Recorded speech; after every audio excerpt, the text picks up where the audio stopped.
আমাদের মাইকটা বন্ধ করা হয়নি হাসপাতালের অবস্থায়। আমি এই জন্য এই সামনের মসজিদে সমস্ত মুসলিম ভাইদের কাছে আমরা জেলা বিএনপি আমার আন্দোলন পক্ষ থেকে করজনের ক্ষমা চাচ্ছি। আমাদের উচিত ছিল।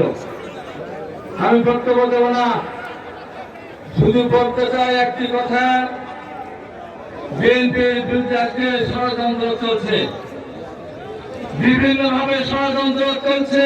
বিএনপিকে নিয়ে নানান কথা বলা হচ্ছে, বিএনপি থেকে আঙ্গুল তোলা হচ্ছে।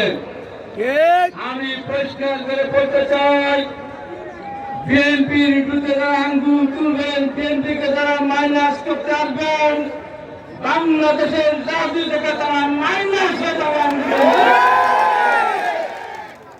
প্রিয় বন্ধুরা, ভাইরা, অনেক কষ্ট, অনেক শত জীবন দানের মধ্যে দিয়ে, কারা নির্যাতন শরীরের মধ্যে দিয়ে দেশের বেগম খালেদা দিনের পর দিন আগামে জেল করেছেন।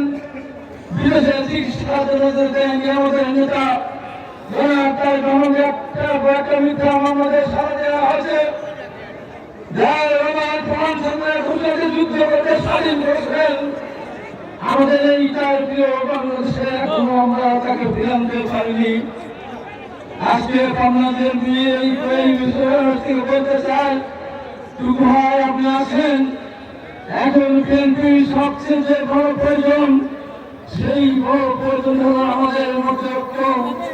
বিভিন্ন জায়গায় আমাদের ভিতরে ঐক্য স্কুল বাদে, কিন্তু আজকে আপনি দেখে যান, আজকে আমরা পাবনার সমস্ত বিএনপি এবং অঙ্গ সংগ্রাম লক্ষ্য হওয়ার মধ্য দিয়ে আমরা পরিষ্কার বলতে চাই, এই বিএনপিকে সমাধান করবে না, এই বিএনপিকে পারবে না।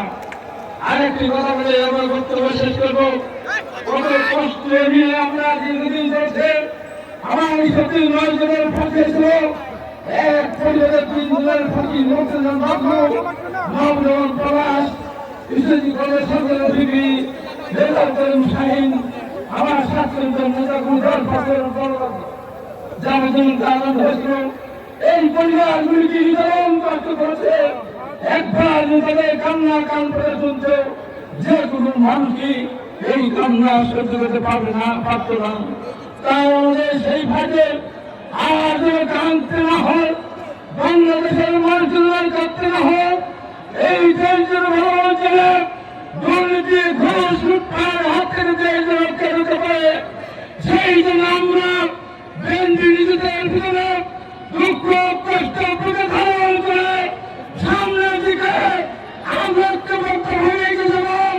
যতদিন পর্যন্ত আগামী নির্বাচনে এই দেশের জনগণের সমর্থন নিয়ে বিএনপি রাষ্ট্রের ক্ষমতায় গঠন না করবে, ততদিন আমাদের ঘুম নেই, আমাদের খাওয়া নেই, আমাদের আরাম নেই।